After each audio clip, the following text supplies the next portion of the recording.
Elisabeth Conny nous a rejoint. Tu connais la moitié de la salle. De loin. Avec Elisabeth, on ne se connaissait pas de vue.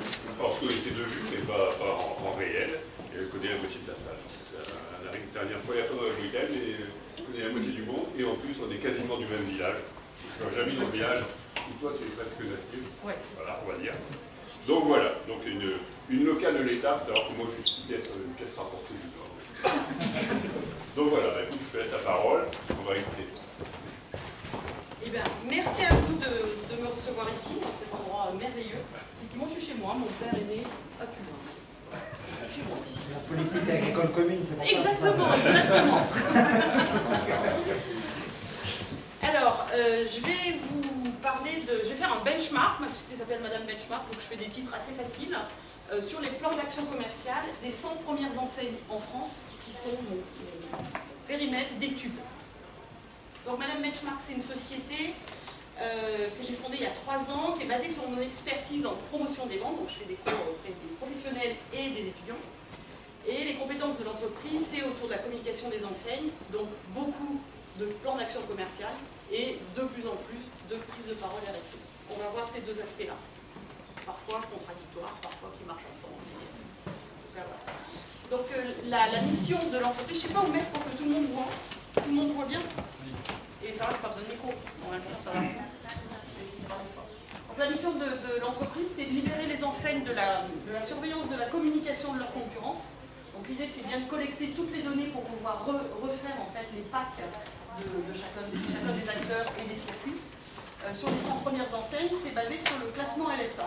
Donc vous les connaissez tous, toutes les enseignes. Et en termes de clients, donc je travaille avec des enseignes, avec des grands prestataires qui travaillent pour ces enseignes, et avec des sociétés corporelles qui travaillent avec tous vos acteurs.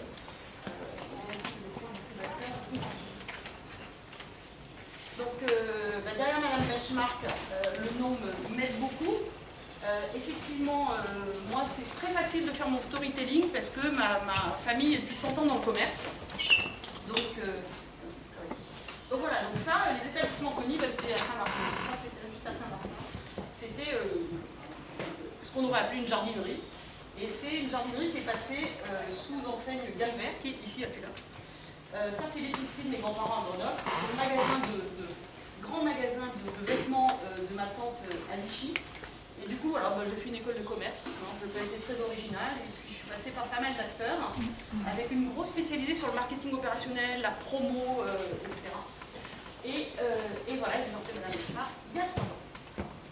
Alors je travaille seule sur cette partie qu'on va voir ensemble, et quand j'ai des études, et j'en ai très régulièrement, j'ai tout un tas de Mesdames Benchmark qui sont des femmes très expérimentées dans le retail pour m'accompagner.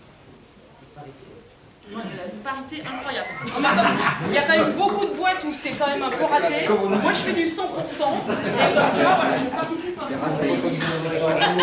Une fois que c'est dans votre sens. Voilà, donc pour mes clients, alors j'ai la chance d'avoir Ludovic qui est là d'Altapex, un de mes clients, je suis très très contente. Voilà, il y a soit une newsletter tous les jours où il y a les 3 campagnes du jour qui sont analysées, il y a une base de données, il y a des points comme celui-ci tous les semestres, et puis je fais une conférence annuelle sur un thème. Alors c'est hyper génial, c'est des clients généraux qui me donnent le thème et ils ne se trompent jamais. Donc on a fait la communication locale cette année, on s'est vraiment régalé. C'est vraiment passionnant. On va parler des dépenses de communication de ces 100 premières enseignes en France, et il fait chaud. Et c'est basé sur les chiffres de France Pub, qui est notre voisin lyonnais, donc Xavier Guillon, que vous connaissez certainement. Et ça a l'avantage de ne pas, de rassembler plutôt les dépenses digitales, les dépenses médias classiques, et puis tout ce qu'il y a autour, qu'on appelait avant le hors-média, on ne sait plus vraiment comment appeler aujourd'hui, mais ça donne une vision globale des choses. Alors on va le faire sur ces top 100 antennes que je viens de zoomer là, donc, que vous connaissez toutes. Et donc c'est un marché qui s'est pris une grosse claque l'année dernière. Hein. Donc c'est un marché, alors c'est le plus gros marché des dépenses publicitaires en France, hein, devant l'automobile.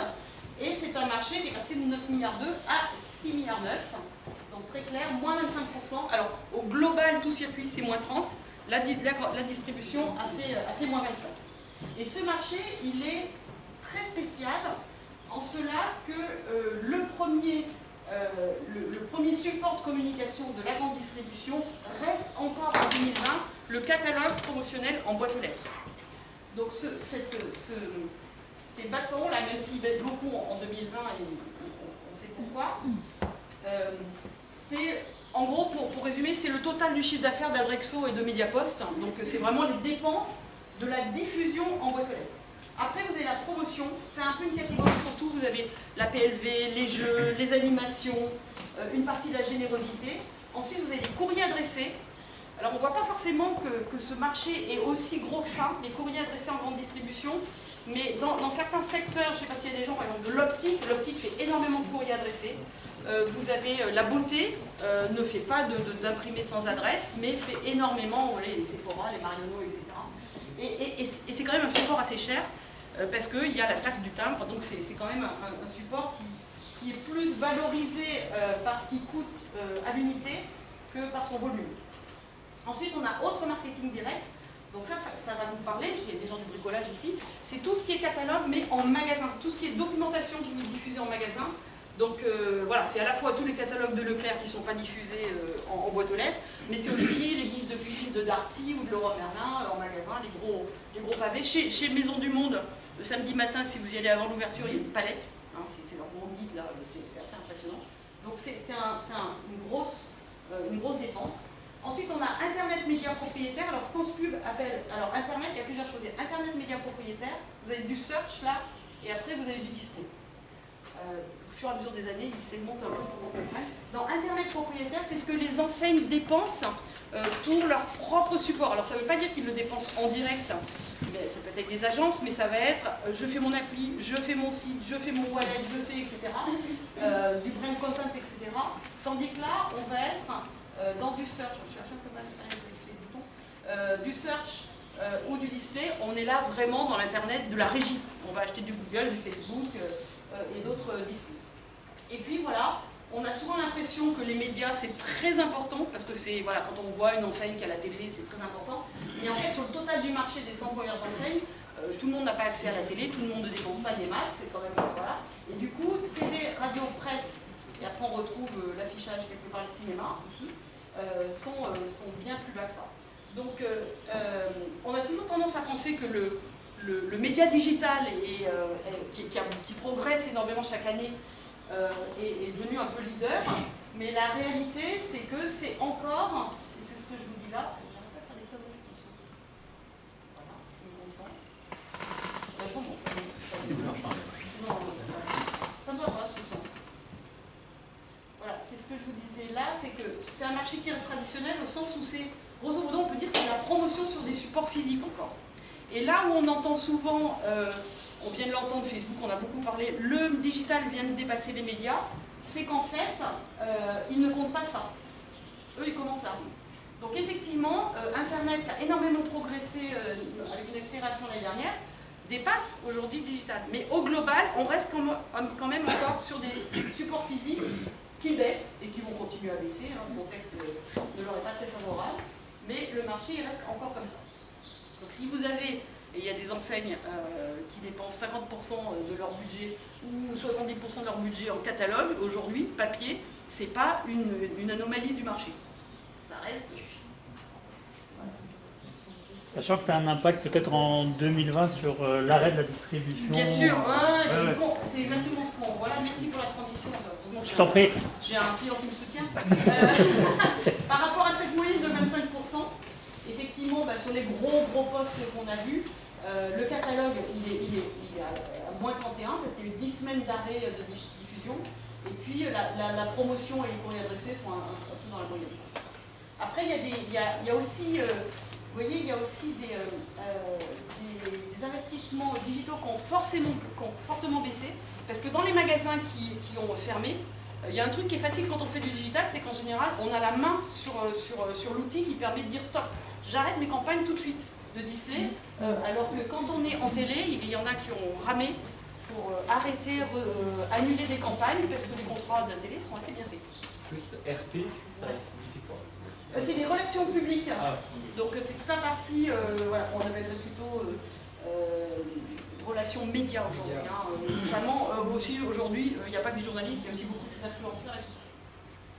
Voilà. Et puis après, dans la distribution, effectivement, quelque chose de très spécifique à cette année 2020, c'est que la distribution généraliste, donc on a surtout l'alimentaire, n'est qu'à -8, tandis qu'effectivement, tous les magasins qui ont été fermés sont à -36. Et puis un point qu'amène aussi France Pub, qui est très très fin dans ses relevés de dépenses, avec des enquêtes qui datent de 25 ans, donc en plus c'est une solidité et des tendances qui sont fortes, c'est qu'en fait quand on regarde le marché global, ça c'est pas que la grande distribution, c'est au global et sur tous les secteurs, un tiers des investissements c'est la pub locale. C'est la pub locale. Alors, la notion de local chez France Pub, ça peut être aussi une caisse du Crédit Agricole et toutes ces agences autour. Donc c'est le contraire du tout national où vous avez voilà, un Intermarché qui va faire des campagnes pour tout son réseau. Mais c'est très important et c'est quelque chose que regardent de plus en plus les entreprises. Alors un contexte légal un petit peu particulier. Donc on est dans un contexte dans lequel la pression s'accroît sur la publicité et en particulier sur le catalogue boîte aux lettres. Sans doute pourquoi, c'est que la grande distribution alimentaire en a remis des couches en permanence toutes les années depuis 30 ans et que parfois si vous partez 3 jours de chez vous, vous revenez, ça bloque carrément la boîte aux lettres. Parce qu'en alimentaire, il y a du cofinancement des marques, que les marques adorent le catalogue parce que avoir son produit en catalogue, c'est l'assurance de dynamiser toute la chaîne logistique et c'est l'assurance de faire des ventes par 10, par 20 à la semaine. Donc voilà, ils ont un peu pourri leur marché quand même, je trouve, par rapport au non-alimentaire qui est beaucoup plus raisonnable en termes de nombre de campagnes et nombre de diffusions. En tout état de cause, le législateur et les ONG ont le catalogue en ligne de mire. Donc on a eu effectivement la loi anti-gaspillage pour une économie circulaire, donc il y a déjà des premières décisions. La Convention citoyenne voulait arrêter complètement le catalogue boîte aux lettres en début de cette année. Et on est arrivé avec un gros travail des lobbies, les pour, les contre, etc., à une situation où on rentre dans une espèce de test pendant 3 ans, où les territoires vont pouvoir dire « moi, ça m'intéresse », alors je pense qu'on va pouvoir suivre Grenoble par exemple, « moi, ça m'intéresse de faire un test où, au lieu de laisser la situation telle qu'elle est actuellement, c'est-à-dire donner la possibilité aux citoyens de mettre un stop pub, de dire non, c'est l'inverse, je dois dire que je veux recevoir des choses qui sont non adressées et donc je dois mettre un oui pub. Donc c'est 3 ans, pourquoi? Parce que ça va être long d'expliquer aux gens qui veulent encore des catalogues qu'il faut mettre cet autocollant et puis 3 ans après pour le mesurer dans 3 ans on saura ce qui se passe. En attendant, il y a plein d'enseignes qui sont assez soulagées de se dire bon ben moi je ne suis pas forcément le leader ou je suis pas j'ai besoin de la promo pour faire venir dans mon hyper qui est loin ou dans mon enseigne qui n'est encore pas assez connue et je suis assez contente que le catalogue soit encore là. Voilà, donc effectivement il y a eu aussi beaucoup de prises de parole sur ce sujet depuis quelques années. Donc entre Monoprix en 2019 effectivement qui a dit moi j'arrête la diffusion boîte aux lettres et ils l'ont fait. Mais ils en faisaient très peu, et puis c'est des urbains, et leurs premiers médias, ça reste quand même leurs 6 km de vitrine. Aujourd'hui, en fait, ils n'ont pas arrêté leur plan d'action commerciale, ils ont toujours leurs 30 opérations, ils diffusent toujours leur catalogue en magasin, et puis il y a quelques magasins en province qui font encore de la diffusion discrètement, parce qu'ils en ont besoin. Et puis, si on part directement en 2021, dans ce qu'il y a de nouveau, alors Leclerc avait essayé d'arrêter les catalogues en 2010, a renoncé en 2015 parce que si leur performance est patinée un petit peu, et surtout sur le carrelage par rapport au drive, ils ne prennent plus la parole dans les débats aujourd'hui. C'est le leader du commerce en France, mais ils n'interviennent pas. Michel-Édouard Leclerc ne se mêle pas au débat. Il s'est pris une grosse claque sur ce sujet déjà il y a 5 ans. En revanche, il y a des initiatives des adhérents qui sont des indépendants pour dire bah, nous, on a un super magasin à la Belle Ville du Son et on va arrêter les prospectus. Voilà, donc ça c'est en expérimentation. Et de toute façon, toutes ces lois, tous ces débats, et puis derrière, quand même, un argument qui est utilisé, qu'on peut discuter, qui est l'écologie, sur ce support, par rapport au numérique, et je crois qu'on va y travailler cet après-midi, ça a quand même entraîné les enseignes à faire des tests. Donc, Carrefour est en pointe avec plein de choses, des réflexions sur les remplacements du catalogue s'il devait arrêter d'un coup.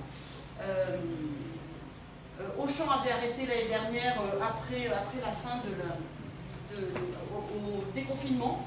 Ils ont dit, bon, on n'avait plus de prospectus, on va continuer. Et aujourd'hui, c'est remonté sur un test national avec une approche beaucoup plus scientifique, avec vraiment des datas, où on se concentre sur le magasin, on regarde toutes les datas clients, on regarde tous les datas médias, et on pilote en fait un changement de plan média au niveau magasin. C'est un gros boulot, mais aujourd'hui, la data, il y a des sociétés spécialisées qui permettent de faire ça. Voilà. Alors ce qui est un peu reproché aux magasins qui sont en test aujourd'hui, que ce soit chez Carrefour, il y en a deux, notamment il y a Euralil, que vous connaissez tous, et puis Saint-Herblain, c'est que ce sont des hyper un peu urbains, et du coup on estime qu'ils ne prennent pas le risque de prendre des vrais hyper isolés, voilà, pour lesquels il faut aller chercher les clients tous les samedis à 20 km. Donc voilà, à suivre. Et puis Géant aussi accentue aussi la démarche. Donc il y a encore 2 ans, ils disaient, oh, nous de toute façon on a lancé Casino Max, donc les clients adorent tellement cette application promo qu'on n'a plus besoin de prospectus. Donc ils ont commencé à essayer d'arrêter dans certains magasins. Et là, voilà, ils sont allés beaucoup plus loin, ils disent, on veut diminuer de 40% le tonnage de papier. Voilà. Après, est-ce que c'est parce qu'ils peuvent le faire avec d'autres outils ou c'est une grosse mesure d'économie? Je vous laisse ça en réflexion. Voilà. Et puis en GSS, hein, c'est passé des choses depuis longtemps. Leroy Merlin, eux, ça fait un moment qu'ils ont travaillé là-dessus. Et Leroy Merlin, ils ne sont pas dépendants de la promo comme leurs concurrents les plus proches, Brico Dépôt ou Brico Marché. Jiffy, c'est un énorme faiseur de catalogue. Eux, ils sont en train de réussir en fait cette transition, voilà, en jouant une alternative entre les catalogues et tout ce qu'ils font par leurs actifs digitales. Et Electro Dépôt, qui est plutôt everyday low price, semble gagner le pari graduellement de réduire leur nombre d'opérations. À suivre. Alors, quand on parle de plan d'action commerciale, on parle de calendrier. Donc, je crois qu'on adore les calendriers.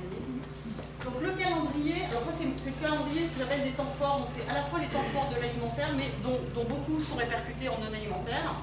Donc ce catalogue, ce calendrier, avant la pandémie, je disais c'est un peu plan-plan, ça bouge quand même pas trop, etc. Et je disais toujours c'est un peu sclérosé par la repasse du chiffre d'affaires, c'est une très jolie expression de notre métier, pour dire qu'une fois qu'on a mis l'opération bébé là, la bouger et tout ça, ça va changer, voilà, on va peut-être être moins bien positionné, etc.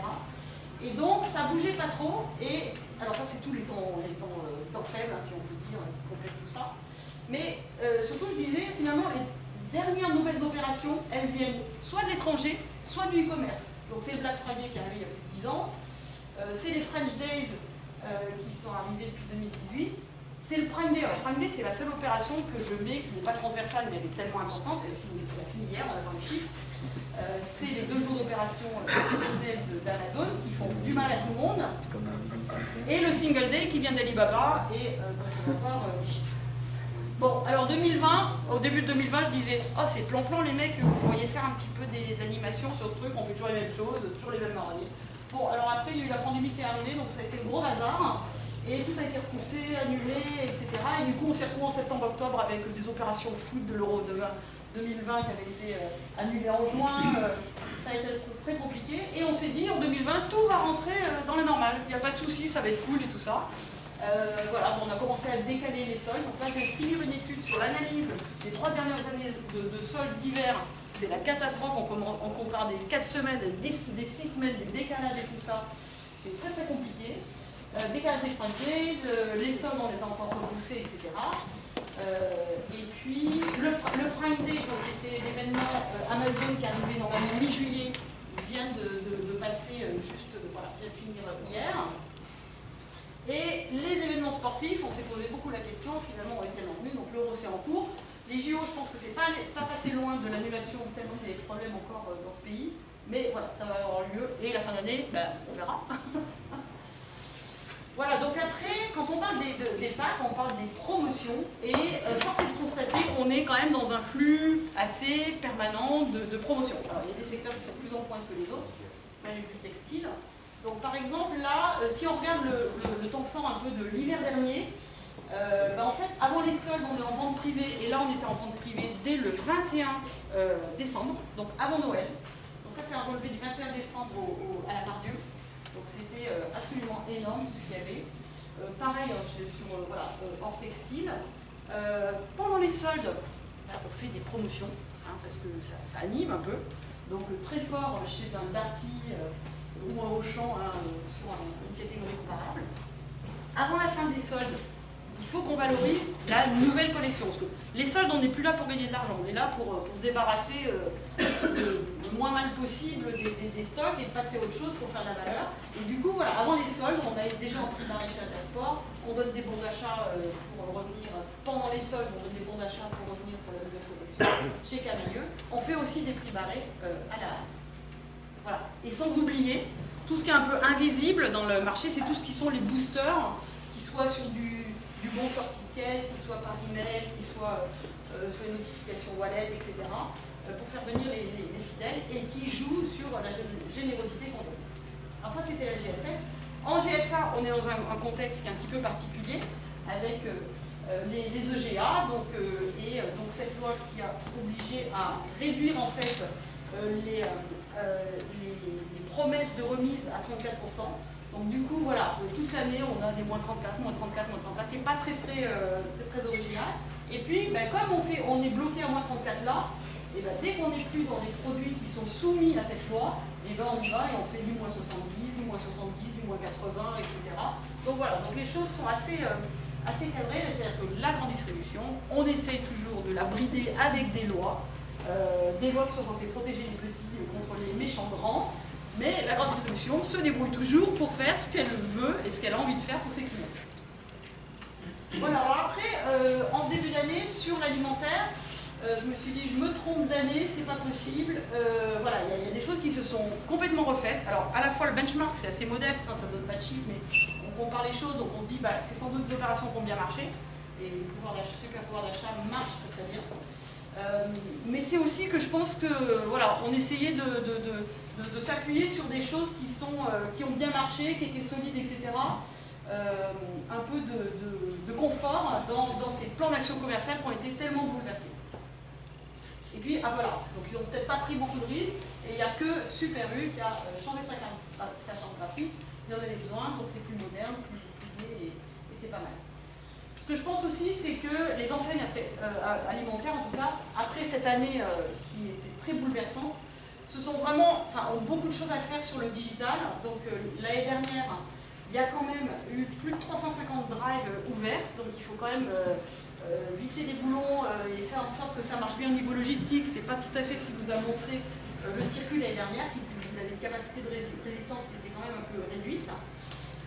Si on regarde, voilà, j'avais comme exemple juste les projets de casino, par exemple, sur cette année, c'est de passer de 1500 magasins à 2500 qui sont équipés avec de la vente en ligne, une marketplace qui sont censés lancer là, on attend, de 50 000 références, voilà, on y va, et puis de travailler tout ce qui est un petit peu Black Store, le fait de pouvoir préparer des commandes dans des hypermarchés ou qu'on essaye de réduire en taille. Donc il y a plein de projets digitaux. Chez les grands Intermarchés, Leclerc, ils ont tous changé leur site, tous changé leur application. C'est vraiment une révolution. Et du coup, voilà, ils sont peut-être un peu plus plan-plan dans leur plan d'action commerciale et leur plan. Alors, que retenir de ça? Pour moi, pour les enseignes, communication et promotion sont absolument indissociables dans le retail. Qu'il y a, dans chaque circuit, dans chaque enseigne, il y a une typologie et une générosité de la promotion qui sont... C'est lié au circuit, c'est lié à l'enseigne et c'est lié à l'historique. Donc par exemple, dans le même circuit textile, Zara fait très peu de promotion. Zara, ce qui fait venir, c'est toutes les semaines, il y a des nouveautés très chouettes, etc. Il y a toujours des trucs sympas. Par rapport à Kiabi, qui est un gros faiseur et qui est un hyper marché de la mode. Après, vouloir en faire moins, moi qui observe le marché depuis une trentaine d'années, vouloir en faire moins est souvent plus risqué que vouloir en faire mieux. Donc on a beaucoup d'historiques. Leclerc, pendant 5 ans, ils se sont dit on va arrêter les prospectus, donc on ne va pas arrêter les promos, on va arrêter les prospectus. Et donc ils ont cherché comment diffuser de manière très massive, de manière très forte, avec plein d'outils. Alors moi à l'époque je travaillais déjà pour eux, donc on benchmarkait plein de choses, etc. C'est un échec. Michel-Édouard Leclerc a dit c'est un total échec maintenant, en 2018 et 2019. On n'a jamais fait autant de prospectus que maintenant. Et aujourd'hui, ils ne rentrent pas dans le débat parce qu'ils ne baissent pas leur pression promotionnelle. Ils sont là sur leur leur trace de progression de part de marché, et elle est très liée à la promo, à une qualité de mise en œuvre de la promo. Auchan, l'année dernière, ils se sont dit, oh, bon, on va faire plus que de la communication RSE, donc bravo, on aime, mais du coup, pas de 25 jours Auchan. Ah bah tiens, ce truc-là qu'on avait depuis 20 ans, qui marchait bien, on enlève. Black Friday, bon allez hop, on va s'en passer.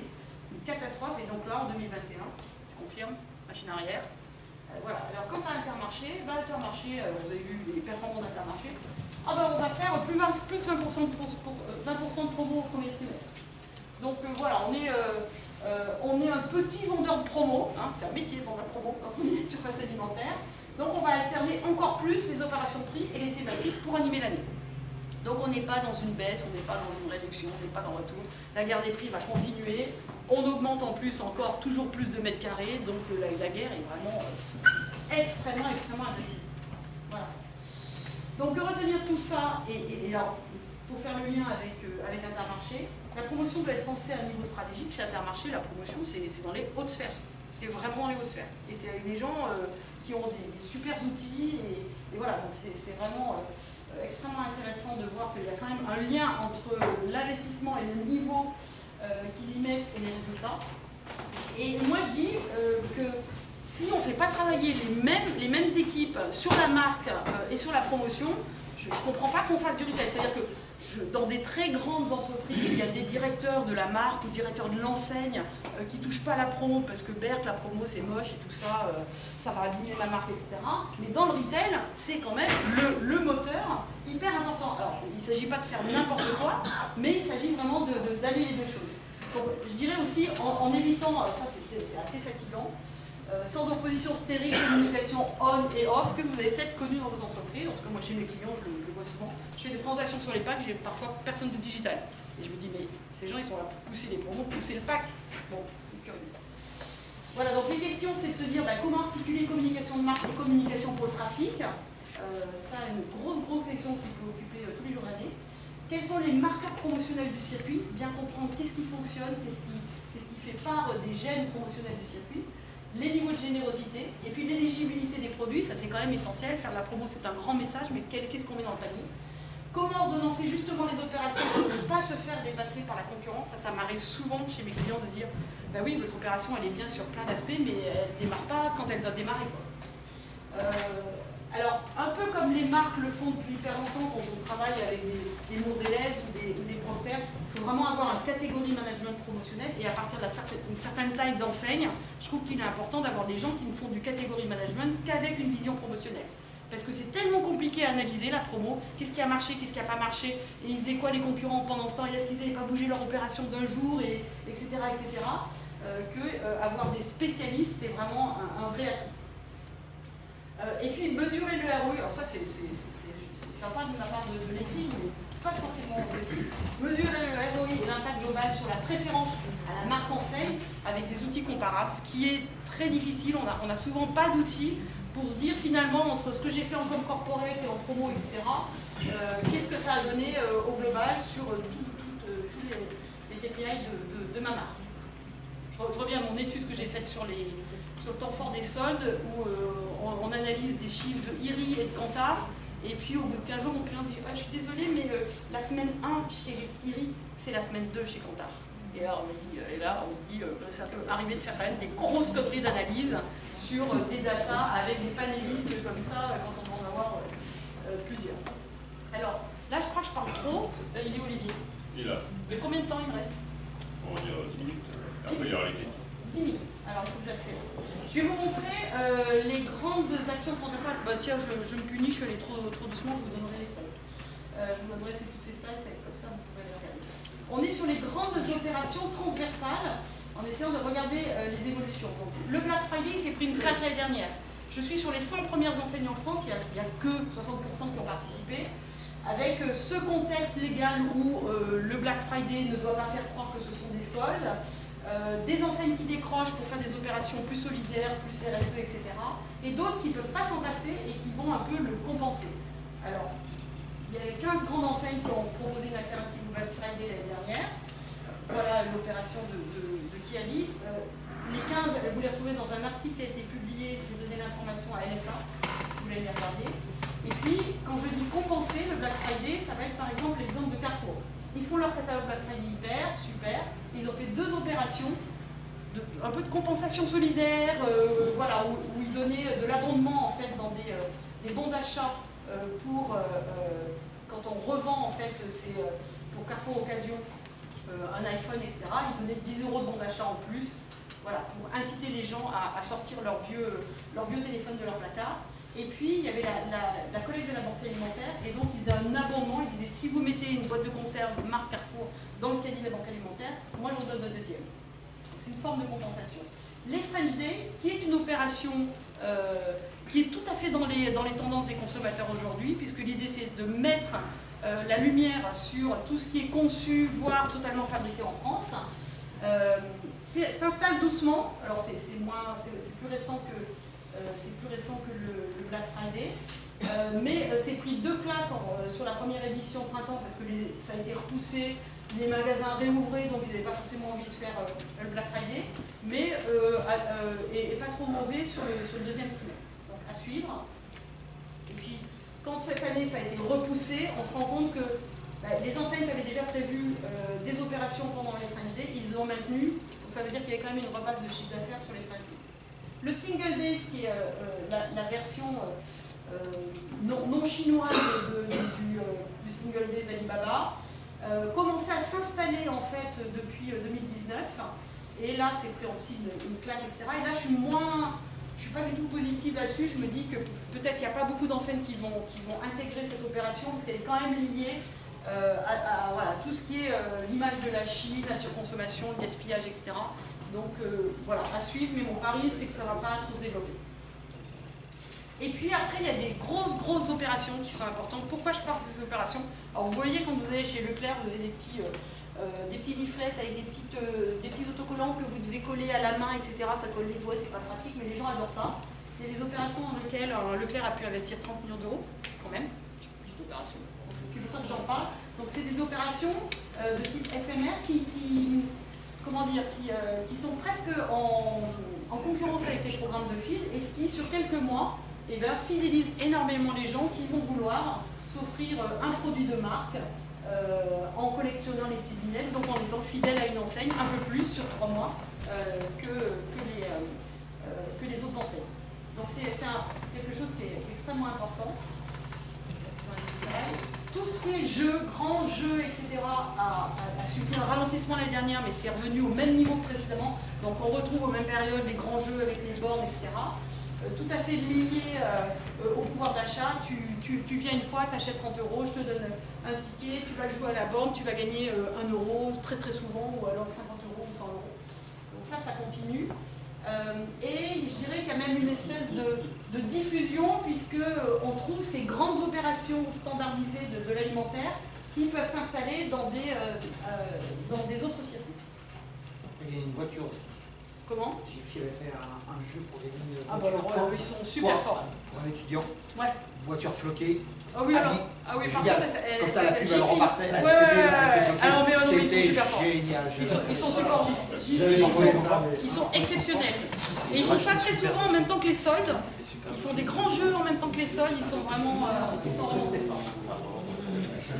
Voilà, après il y a une autre tendance qui consiste à donner des défis aux clients, donc en disant, je sais tout de toi parce que tu as la carte de fil, je sais que tu aimes telle marque et je vais te demander d'être fidèle et de surconsommer cette marque pendant 3 mois et tu vas avoir un vrai cagnotage, des vrais euros sur ta carte de fil. Et ça a tellement bien marché que c'est parti de chez Auchan en 2018 et aujourd'hui ils y sont tous dans l'alimentaire et c'est la société Intainos qui fait ça. Donc ça c'est vraiment, on peut dire, c'est l'arrivée de l'intelligence artificielle dans la promo. C'est pour ça que c'est intéressant à suivre. La communication point de vente, elle n'a pas dit son dernier mot et elle se digitalise aussi. Et donc avec mon client qui est le club de Digital Media, on a relevé l'année dernière que 46% des enseignes présentent au moins un écran actif. Il y en a qui en ont plein, voilà. Et c'est donc ça se développe aussi énormément in-store. Un tiers des enseignes ont intégré le wallet à leur stratégie mobile, donc là on est dans le fait de travailler de plus en plus avec les GAFA. Autre tendance, les podcasts grand public, donc ça existe, ça s'est développé pendant la pandémie, etc. Quelle audience, on n'en sait rien, c'est à suivre. C'est ce que Madame benchmark depuis suivre ça. Les live shopping, grande nouveauté gagnante qui existait déjà. Tout le monde suivait ça parce que c'est hyper important en Chine. C'est 170 milliards de chiffre d'affaires, je me trompe de... Voilà ce que j'ai vu dernièrement. Au niveau mondial, tout le monde regarde ça et c'est en train d'exploser. Il faut suivre Carrefour, il faut suivre Cdiscount, il faut suivre beaucoup la mode qui travaille là-dessus avec de plus en plus d'investissements. Un petit point pour finir, RSE et retail. Donc l'année dernière, moi je fais 3 benchmarks par jour toute l'année sur ces 100 premières enseignes. L'année dernière, j'ai recalculé 15% des cas avaient au moins le mot engagé, développement durable, écologie, RSE, etc. Donc c'est devenu, voilà, il y a une accélération, surtout après les 2 déconfinements, énorme. Donc, ce qui se passe, c'est qu'aujourd'hui, la RSE sort de sa réserve. Alors, quand on regarde la grande distribution, elle ne s'est pas engagée sur ce qui s'appelait même pas la RSE, voilà, depuis un an. Je donne toujours un cas, mais en 73, Darty proposait de récupérer le vieux frigidaire quand il venait livrer le neuf, et en 76, ils ont monté leur première propre déchetterie. Voilà, donc, il y a plein de cas dans plein d'enseignes où on est sur des engagements qui ont 10 ans, 20 ans ou 30 ans. Donc c'est pas d'aujourd'hui, mais on n'en parlait pas. Parce que quand on est un des plus gros vendeurs de Coca-Cola en France, où on est un des pros du gaspillage alimentaire, avant qu'une loi contraigne l'alimentaire, de bien gérer ça, et bien on se dit toujours que je vais dire je fais un truc super, j'ai arrêté les sacs à usage unique depuis 10 ans chez Leclerc, en caisse, mais de l'autre côté on va me taper dessus parce que voilà, on a retrouvé des produits propres à la consommation dans mes poubelles, etc. Donc une grande distribution qui était assez modeste dans la communication.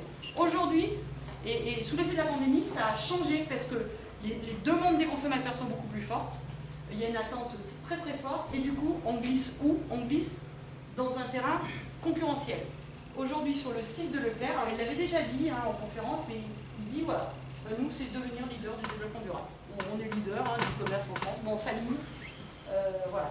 Après, effectivement, il y a des secteurs dans lesquels c'est une question de survie. Donc, le marché du textile, voilà, très très brillant. La fast fashion, une catastrophe écologique.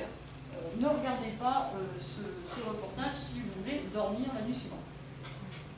Et d'ailleurs, du coup, on est dans des choses qui sont absolument nouvelles. C'est de dire des enseignes qui disent faut moins acheter. Il faut moins acheter, il faut mieux acheter. On a ça chez Jules, on a ça chez Lewis en disant venez chez Lewis parce que nous c'est solide, donc vous achèterez moins. Et après c'est complètement vertueux. Voilà, après il y a 2 cadres, quand on regarde tout ce qui est RSE, il y a vraiment 2 cadres. Donc si vous voulez synthétiser tout ce que fait Carrefour en RSE, c'est une société cotée, donc voilà, c'est des documents des référentiels uniques qui sont résumés en 406 pages. Et puis après c'est Leclerc, Leclerc c'est un indépendant. Alors il y a les lois qui donnent déjà beaucoup de contraintes, mais quelque part ils choisissent vraiment leur combat. Et d'ailleurs le dernier rapport RSE de Leclerc en ligne date de 2018, c'est quand même pas génial. Après du coup les sociétés cotées, elles se fixent des engagements, et comme elles sont suivies par des sociétés extérieures toutes les années et c'est audité, et elles se foutent une pression de dingue. Et si vous allez dans une boutique Orange aujourd'hui, vous allez être carrément arrêté avant de rentrer dans la boutique. Là, vous rentrez dans la boutique, d'ailleurs c'est Camboire ici, c'est pas ici, par une PLV qui ne parle que de recyclage, recycler, voilà. Ils vous donnent une enveloppe en magasin pour que vous puissiez glisser votre mobile, ils vont nettoyer les données et les recycler. Il y a une offre recyclage en magasin, donc ça prend de l'importance. On voit ça aussi beaucoup chez la FNAC. Pareil, on trouve une enveloppe dans la presse pour pouvoir, ils ont des objectifs de recycler plein de mobiles, ils doivent être vraiment en retard. Et là, j'ai trouvé, c'est assez amusant, ça pareil, c'est en presse gratuite. On a toujours vu ce marché qui se vendait en disant je t'offre mon super mobile à 1 € si tu achètes si tu t'engages longtemps avec un abonnement. Et bien là, en fait, cette offre historique de 1 € à laquelle on est habitué, elle porte sur un iPhone reconditionné. Voilà. Et donc voilà, c'est concurrentiel, mais c'est aussi parce qu'il y a une énorme pression. Donc vraiment des consommateurs qui sont vraiment en transition de consommation sur plein de secteurs, des ONG qui sont armés en data et en influence, et ce n'est pas des petits joueurs, donc ils comptent beaucoup, ils peuvent faire beaucoup de mal, comme beaucoup de bien. Et puis il y a aussi en grande distribution ce problème de recruter des talents. Voilà, on doit recruter des bouchers, on n'en trouve pas, on doit retrouver des data scientists et ils préfèrent aller chez Google que peut-être dans votre entreprise. Et du coup, il y a une énorme pression aussi là pour des entreprises qui ont quelque chose à raconter sur la RSE. Alors en perspective 2021, moi je dis que le commerce est toujours sous contrainte. On est dans un calendrier totalement chamboulé. Le retour à la normale il n'a pas eu lieu, donc il faut rester agile. Et ça s'est passé, ça se passe encore un peu dans la douleur. Les enseignes, elles ont tendance, en tout cas celles qui font du catalogue boîte aux lettres, elles sont dans un contexte d'expérimentation pour changer leur mix média global avec cette menace qu'il y a sur l'ISA. Après, en attendant, elles accélèrent, elles consolident toutes les avancées qu'il y a eu ces derniers mois sans renoncer à leurs piliers, donc la promotion, le catalogue, l'animation en magasin, une communication RSE qui sort de sa réserve et qu'on voit de plus en plus présente, y compris en magasin, où elle s'est exprimée peu jusqu'à maintenant. Et puis, il y a aussi, on n'a pas beaucoup parlé, il n'y a pas beaucoup d'exemples dans cette présentation, mais la relation client qui fait un retour importante, et notamment parce qu'il y a des enseignes qui ont eu des tellement rebonds de parts de marché qu'à un moment, ils se sont dit, et si on s'intéressait à nouveau à nos clients? J'exagère un peu, mais effectivement, c'est l'arrivée de Rémi Battier chez Carrefour, vous avez vu ça, mais tout le monde a ses indicateurs et regarde ça de très près et se dit, si je veux pas que les gens se disent que le plus simple, c'est d'acheter en ligne, il faut vraiment que je réinvente une très belle expérience en magasin. Bravo.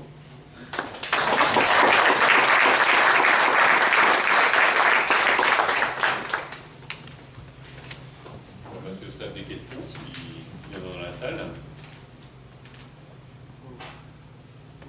Il y a des acteurs qui sont efficaces et qui arrivent à faire du business sans promo. Sans promo, sans promo, là je reprends les 100. Non, mais c'est une super bonne question. Non, mais j'ai parlé par exemple de Zara. Là en ce moment c'est des ventes privées avant les soldes, donc il y a des grosses opérations, ventes privées, etc. Eux ils ont un petit moins 40, un peu caché, il faut aller quand même le chercher. Voilà, Zara c'est autre chose. Zara c'est tous les jours il y a des nouveaux produits qui arrivent, un renouvellement de l'offre incroyable. Ils n'ont pas de médias aussi, c'est assez remarquable, c'est assez, leur média numéro 1 c'est le magasin, et après c'est les réseaux sociaux et les influenceurs qui travaillent souvent même pratiquement pour eux, parce qu'ils sont très bien vus. Donc voilà, il n'y en a pas beaucoup, mais même si on regarde dans l'alimentaire, les hard discounters qui sont arrivés il y a 90, dans les années 90. Les années 90, les Lidl, les Aldi, les Norma, etc. Ils sont arrivés à l'allemande. Ils ont dit, nous, prix bas tous les jours. Aujourd'hui, ils ont des catalogues promo toutes les semaines, ils ont des opérations vignettes, on attend le programme de fidélité de Lidl va bientôt arriver sur appli. Voilà, donc on est aussi dans un contexte français où il y a une appétence à la promo, aux bonnes affaires. On aime bien dire à son voisin, ah ben moi j'ai mieux acheté que toi. Mais en contrario, vous n'avez pas analysé les enseignes bio, comme Équipe Bio, la Nucléaire. Alors bio, donc, mais bio, le leader c'est Biocop. Alors Biocop, il se trouve, se fait énormément attaquer, comme ils font 1,2 milliard, 1,3 milliard, donc il y a les Leclerc, les Casino, etc., ils veulent tous manger leur chiffre d'affaires. Et donc du coup, Biocop a un plan d'action commerciale depuis 2 ans, 3 ans, magnifiquement orchestré par une filiale d'Altavia. Donc ils ont des opérations tous les mois avec un catalogue en ligne qui est aussi diffusé en magasin avec une offre. Alors évidemment c'est jusqu'à moins 15%, ils vont parfois jusqu'à moins 20%, mais ils ont un plan d'action commerciale parce qu'à un moment ils se sont rendus compte que si vous ne créez pas cette animation, hein, derrière le pack il y a aussi, je mets des produits en avant, donc je sors les trucs de cette étagère, je vais les mettre là, il y a tout ça, le pack c'est ça aussi. Et là, ils se faisaient manger, enfin ils sont un peu mangés quand même pour la GSA, mais c'est une des armes qui ont sorti. Et les autres ont souvent aussi des catalogues. Il y a quand même une animation, moi je les suis, il y a une animation permanente. C'est triste quand même parce qu'ils ont fait une réflexion sur la valeur ajoutée de leur vrai business de retailer sans promotion. En alimentaire, ils ont une réflexion qui est de dire ils font 20% en promo et le reste ils sont à plein tarif, quoi. Et ça se joue après En réglage. À la marge. C'est la péréquation, hein, voilà, un Leclerc, il travaille les grandes marques. Leclerc c'est le spécialiste de la promo sur la grande marque que tout le monde veut. Donc il a une image extraordinaire là-dessus. Après, il fait de la péréquation, mais il est hyper aligné sur tous ces trucs. Il n'est jamais pris en défaut d'avoir, très rarement, un produit qui est décroché sans le drive ou par le magasin, etc. Les adhérents qui ont beau être des gens totalement indépendants, ils signent des chartes sur le respect de la promo, c'est hyper important. Et tous les retailers alimentaires vous disent que leur moteur, c'est la promo. Donc c'est l'intelligence de la promo après pour gagner de l'argent, quoi. Oui, ouais. Enfin, ou plutôt le fait de plus savoir vendre sans ça, quoi. C'est clair. C'est en fait, c'est plutôt... C'est clair qu'après c'est un historique, c'est très compliqué. C'est quand même spécial, parce qu'on dirait que c'est un shoot, c'est de la drogue. Quoi. Ouais, c'est de la drogue. Ouais, non mais je suis Je d'accord pense que avec si vous. tu marquerais le nez dans notre magasin zéro promo, Ouais. tellement comparable. on aura quelques-uns. Ouais, mais Si sur tu la, payes 50 € plus cher que tout le monde, sur la comparaison de prix et du Ouais. benchmark produit sur le 20-80, ça paraît logique que toutes les enseignes soient sur un alignement au moins. Mais derrière, la vraie valeur ajoutée du consommateur qui devrait générer, c'est de se différencier pour aborder les choses autrement que de la promo qui fait un effet de masse, qui va complètement à l'inverse de la RSE. Derrière, aller travailler sur un sujet de RSE, ça paraît complètement aberrant. Vous avez vu les communications qu'il y avait? Je marche sur la tête. mais quand ils essayent, ils rentrent des fonds. Mais on s'en fout, à la limite qu'elles s'effondrent, c'est leur problème. C'est qu'ils doivent travailler. On peut faire un pas de côté sur Ouais, c'est ça. C'est-à-dire, en fait, quand on regarde les indicateurs, alors si on regarde par exemple les supermarchés qui sont quand même qui adorent les promos, ils mettent en parallèle en fait la pression promotionnelle, c'est-à-dire le nombre d'emails qu'ils mettent sur le catalogue multiplié par les mètres carrés qu'ils diffusent et la part de marché, les trucs, voilà, c'est très très lié. C'est très lié. Donc après, ils savent que voilà, ils doivent aussi faire des choses pour la RSE, etc. Donc nous, à l'Institut du commerce, on a travaillé sur les promotions responsables avec des industriels et des retailers. Il y a énormément de choses à faire pour avoir un plan d'action plus responsable. C'est-à-dire éviter de surstocker les gens, c'est-à-dire éviter les suremballages plastiques. Il y a plein de trucs à faire. Sans renoncer, je dirais de manière brutale, aux promotions, parce qu'un retailer, en tout cas dans l'alimentaire, et même dans le textile, pour lequel je travaille beaucoup dans le sport, ils n'entendraient pas ça en disant attendez, si vous voulez faire du développement durable, vous arrêtez totalement la promo. Tu veux que je disparaisse ou quoi? Si ça marche dans le luxe, ça. Hermès, ils font pas de promo. Oui, mais ils n'ont pas d'historique. Mais ils n'ont pas fait des promos, ils ont arrêté, ils n'en ont juste jamais fait parce que voilà, eux c'est autre chose. On va laisser le sujet pour le repas, on va prendre d'autres questions quand même. Il y avait Juste une question, parce qu'on disait qu'effectivement dans le planning annuel, il n'y a que des actions issues des e-commerçants. Ouais. Et en fait, je tends une perche, il y a Tavia qui avait annoncé qu'il voulait lancer la Saint-Glinglin. Bah ouais, Qu'en est-il? Eh ben, écoute, les retailers n'y vont pas facilement. Ah bah. Voilà.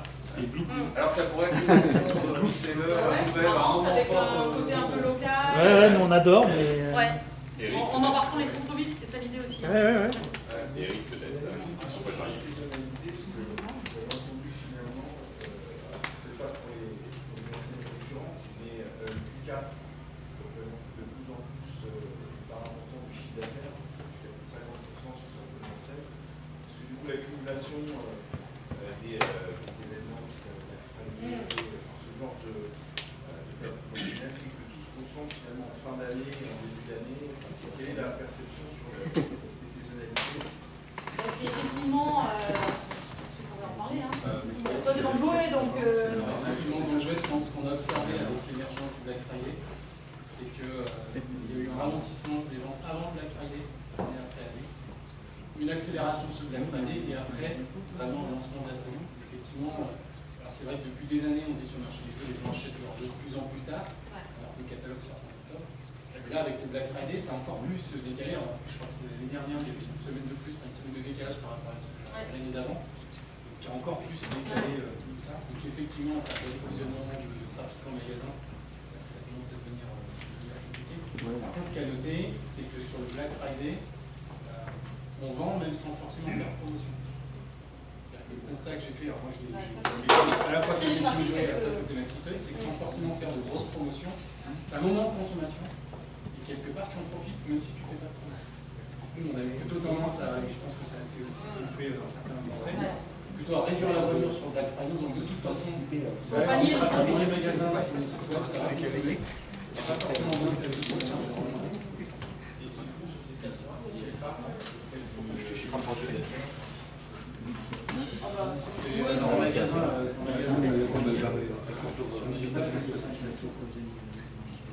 il y a effectivement par rapport au fait que c'est très important pour certains circuits. Moi aujourd'hui, quand je commence à benchmarker les fêtes de fin d'année, c'est le 1er novembre. Ça commence par le 1er novembre. Alors ça c'est en général ceux qui lancent c'est la beauté, c'est Sephora, les Marino, etc. Single Day, Black Friday, et après on approche les fêtes de Noël, et après on va directement sur les ventes privées qui remontent en plus avant Noël. Jean-Yves, peut-être. Après Vincent, puis on arrêtera les questions. Jean-Yves. Les réseaux sociaux et leur impact, notamment sur le consommateur plus jeune, de 15-40 ans. Et d'une part, et ce qu'on voit toujours plus émerger, qui sont des influenceurs. Comme il y a beaucoup de reportages ces derniers temps qui est ce sujet-là, il y a quand même des détournements de la loi par des grandes enseignes qui utilisaient des faire des soirées, etc. et pour adresser les populations bien ciblées. C'est quand même par bon déjà, je pense, des consommateurs et qui ne sont absolument pas, je pense, attirés par le papier, par le capital du XXe siècle. Et par contre, ils sont en fait, quand on a vu les chiffres, c'est le premier poste de digital. C'est dans le premier poste de digital, c'est Internet média propriétaire. Le chiffre d'affaires de Facebook, il augmente, même si on peut les critiquer sur plein de trucs. Donc tous les GAFA, ils sont en progression. Donc Facebook avec ses Instagram, ses WhatsApp, etc. Google, voilà, ils font plutôt des affaires et encore plus pendant la pandémie. Après, les annonceurs, quand ils regardent, ils font un lien entre le temps de consommation média, mais qu'ils y mettent aussi un temps de consommation loisir. Ben, effectivement, ils voient que, par exemple, les jeunes sont énormément sur TikTok. Qu'est-ce que je fais sur TikTok aujourd'hui? Est-ce que j'y vais ou pas? Est-ce que c'est le moment? Est-ce que je laisse aller d'autres se casser la figure? Parce que c'est souvent compliqué d'aller pour la première fois sur ce genre de plateforme qui n'a quand même rien à voir avec un spot TF1. Mais voilà, donc c'est une obligation, c'est-à-dire que la pub, elle doit aller s'exprimer là où les gens sont, là où les gens consomment. Donc il y a toujours une grosse consommation de télé. La télé a fait une très bonne année l'année dernière, parce qu'on était beaucoup sur notre canapé.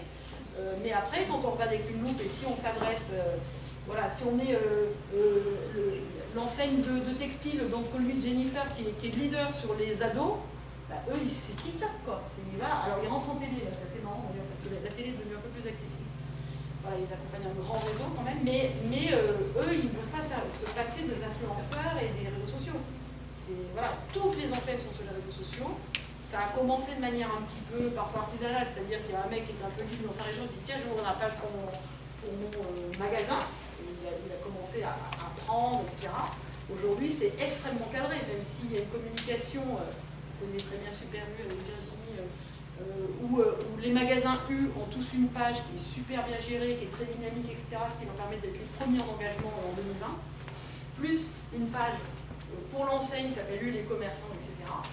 Mais ils peuvent pas s'en passer, quoi. Est-ce que c'est une tendance lourde? Est-ce que c'est pas une transformation Ah bah si, c'est une... Par rapport à ces promos qui, je sais pas, j'ai l'impression que... Alors on parle aussi de promo sur les réseaux sociaux, même si pour l'engagement sur Facebook, si on parle que de promo, ça sert à rien du tout, ça marche pas, et voilà. Mais oui, c'est une tendance lourde, c'est le quatrième poste d'investissement, c'est dans les médias propriétaires. Il y a tout ce qu'on dépense pour être présent sur les réseaux sociaux. Alors, deux dernières toutes petites questions, tu réponds par oui ou par non. Non, parce qu'il reste vraiment 5 minutes top chrono, parce qu'après on a encore un intervenant avant d'aller déjeuner. Donc Vincent, très rapide. Les campagnes, vous analysez sur le chiffre d'affaires, est-ce que vous analysez sur la rentabilité? Vous l'avez abordé en introduction. Aujourd'hui, on épargne de déconsommation, on épargne de usage, et dans les enseignes qu'on analyse, on regarde plutôt la rentabilité. Aujourd'hui, de stocker chez nous, et de faire de la promotion pour excéder du stock. Alors quand on a des programmes, des plans d'action commerciale aussi denses que les enseignes qu'on étudie ici, c'est super compliqué d'isoler le ROI d'une campagne. Parce que par exemple chez Carrefour, vous allez avoir un catalogue qui commence le mardi, qui finit le mercredi suivant, mais vous en avez un qui a commencé avant, etc. Il y a de la télé, il y a du CRM, il y a du TikTok, etc. C'est hyper dur à isoler. Ça fait des années que les annonceurs ils essayent de rassembler des datas, médias, part de marché, rentabilité, etc., vente aux produits, puisqu'on a les ventes aux produits grâce au GenCode, et que personne n'y arrive. Donc le dernier qui a fait un énorme investissement là-dessus, c'est Intermarché, donc on va suivre avec CSA Analytics, et donc leur projet c'est de dire, Je prends un magasin, je regarde toutes les ventes de ce magasin et je redécoupe mon investissement média au niveau du magasin pour savoir vraiment ce qui marche. Mais je ne le fais pas au niveau global, ça ne veut pas dire grand-chose. Et leur objectif, c'est de rassembler toutes les données qu'ils ont pratiquement le plus finement possible pour se dire qu'est-ce qui marche dans l'investissement média dans ce magasin. Bon courage, il y a eu plein de projets quand on... C'est le Roi Merlin aussi qui a fait des choses comme ça. Le Roi Merlin. Oui, alors le Roi Merlin, c'est ce qui leur a permis, il y en a beaucoup qui ont fait avec Converteo, le fait d'analyser les médias, etc., plus ou moins finement, c'est ce qui leur a permis de baisser pas mal la voilure, mais ils ont tellement de pratique pour le faire. Avec les réseaux sociaux, avec Facebook, on peut complètement tracer le ROI qu'on met avec les pubs Facebook Ads. C'est exactement le retour sur investissement. Oui, mais on n'isole jamais le fait que elle a super bien marché cette campagne. Oui, mais j'étais en télé ou je n'étais pas en télé? J'avais de la radio ou j'avais pas de la radio? On avait fait une super offre de générosité sur la carte de visite. On va passer à la dernière. Elisabeth est là pendant le repas et on va tourner. Il n'y a pas de problème, tu auras le temps de t'étayer. Une toute dernière question très rapide. Est-ce qu'on a un début de retour sur l'impact d'abondant des catalogues? Là, il y a de nouvelles tentatives qui sont faites suite au dernier déconfinement, notamment le Leclerc, je crois, qui est pas vraiment centre-ville pour le coup comparé à Auchan, sachant qu'il y a le YouTube qui arrive. Ouais. Donc savoir un peu ce qui va attendre les grandes surfaces par rapport à ça. Alors on m'a dit qu'ils n'étaient pas tout à fait à leurs objectifs, le Verluçon. Ils étaient un peu étonnés, pourtant ils ont très bien préparé leur plan d'arrêt. Mais bon, il faut attendre encore un peu. Après, ils communiquent. Enfin, il y a eu des grosses annonces chez Auchan là dernièrement, comme ils avaient augmenté leur part de marché à 15%, etc. Les journalistes ont demandé où est-ce qu'on était, justement, Auchan Saint-Martin, etc. Personne n'avait répondu, personne ne savait. Ça fait 25 ans. C'est pas trop. Après, dans les gens qui ont réussi à baisser, le Roi Merlin est un très beau cas. Kiabi a réussi à arrêter. Ils avaient pris énormément d'avance sur le digital, avec des influenceurs, etc. Et ils faisaient pas des grosses campagnes non plus. C'est différent entre la GSA et la GSS. Les deux, hein, non, mais voilà. Et dans la GSA, quand ils ont arrêté, c'est soit pour des problèmes économiques, souvent, mais ils essayent de ne pas arrêter. Donc, alors, ce qu'ils ont fait depuis des années, c'est je réduis l'épaisseur de la page, donc j'en ai presque 30 par an. Je mets plus de produits par page. Voilà, j'essaie de baisser le tonnage, mais je n'essaye pas d'enlever d'opération parce que j'ai cette repas de chiffre d'affaires. Et j'essaye d'être présente parce que les autres sont là. Le problème du marché, c'est le patron du retailer me dit toujours j'arrête la promo demain si les autres arrêtent. Avec le WeTube, ça va quelque chose. Voilà, mais c'est ça l'expérimentation qu'on va avoir. Quoi. Voilà, on va rester là. Merci Elisabeth, je pense qu'on peut l'applaudir.